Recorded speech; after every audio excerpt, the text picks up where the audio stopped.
Three things you would tell your 18-year-old self to do, Hamza, if you couldn't focus on anything else. What would I tell my 18-year-old self? Three things.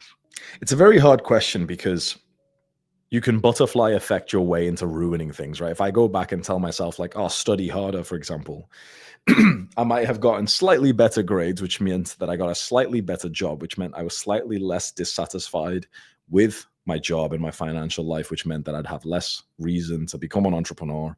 And so, in a weird way, getting slightly better grades would make me 100 times poorer. So, with these questions and like going back in the past is always tricky because you've got to bear that in mind. But let's say hypothetically, I could go back in the past and only I could get a positive outcome from changing something.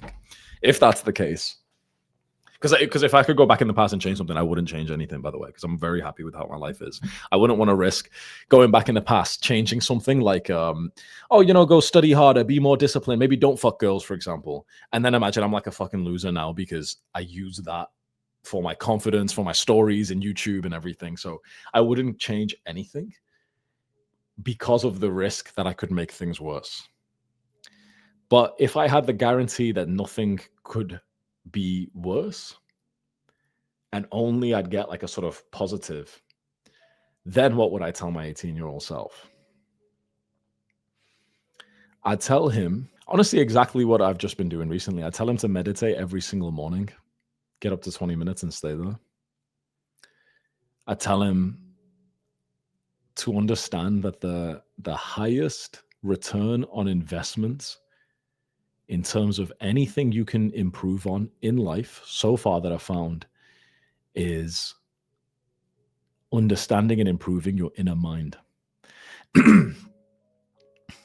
Some of the most valuable things you can do in your life, like in terms of self-improvement, is like improving your physique, working, making money. Those things are really important. Socializing, relationships. These are the things I preach to you guys.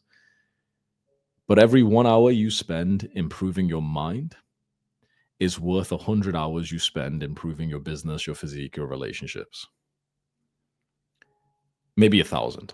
It is quite literally, by definition, the highest leverage thing you can do is improve your mind, because your mind is the source of basically all suffering. You can have like a pretty shitty external life, but if your mind is strong, then you're fine.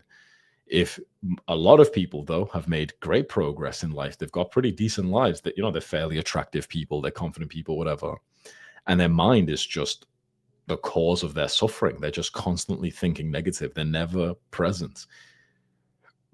They're never even like optimist. They're never even randomly smiling through the day. I would rather be at a worse point in life in terms of like materialistic success, but have a better mind than have the materialistic success and a worse mind. Every 1 hour you spend improving your mind is worth 100 hours spent on making money, building the physique, improving relationships. And those are the kind of things that I preach to you guys are so valuable. So it's mind, definitely, that's so important. Meditation, processing emotions,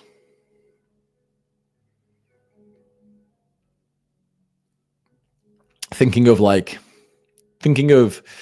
mindsets and abstracts that kind of allow you to see the world and your mind, your inner voice, in a different way. Like, one of the visualizations I've really been liking recently is to think of the inner voice not like it's you, it's not your voice. Visualize the inner voice is actually a separate person who's next to you, kind of like this annoying roommate who follows you around and fucking just yaps 24/7. Like, visualize everything your mind says, but it's a real, like, separate person who just sits next to you. He follows you around and just says exactly what your mind says. You would think that that guy's a fucking retard and he's the most annoying person you've ever met. You wake up and straight away he's already talking to you. Straight away he's already like, oh, well, so 2 weeks ago, that girl was really looking at you weird, and I'm an alpha male, and also you got to really make money and stuff, and you got to watch out for the message. Go check the message, by the way. What video are you going to record today? And also, what are you going to eat? You go downstairs, okay, brush your teeth first. Okay, just go brush your. Okay, you got to meditate. Like, he'd be like, what the fuck is wrong with you? Imagine the moment you open your eyes to the moment you go to sleep, this asshole just fucking yaps. Holy shit. And then imagine he changes his mind more than I do, like more than Hamza does, right? Imagine he changes his mind. He's wrong about most things that he tells you is going to happen. That he makes you sort of rehearse bullshit. He plays like a mental movie for you of what happened in the past. Oh, look, remember that girl who rejected you? Like, it's just fucking bullshit, bro. It's so annoying. If this was a separate person, you'd literally want to fucking murder him, right? He's so annoying. That's what your mind is. And most of us will still trust our own mind. Most of us will still think our mind is like worth listening to. The mind is a stupid, incessant voice. And it's not you. Your manual thoughts can be you. The thoughts that you manually say, like the thoughts I'm manually saying right now, can be you. Okay, fair enough. But the automatic thoughts that generate in your mind, 99% of them are just fucking bullshit. And this is the cause of all your suffering. You think it's a lack of money. You think it's a lack of progress in your business. You think it's a lack of girls. No, all of your suffering is not the real world things. It's quite literally just your mind. So I say this with full certainty. Every 1 hour you spend in improving your mind is worth 100 hours that you spend improving your physique and your business. And this is coming from like a bodybuilder entrepreneur. And I've preached the importance of those things to you like so much. But it's insane just how valuable it is to deal with the mind. It's insane. Like I can't believe more people don't spend time improving this. And everyone else, they only think about like making money or some shit like that. It's just fucking pathetic.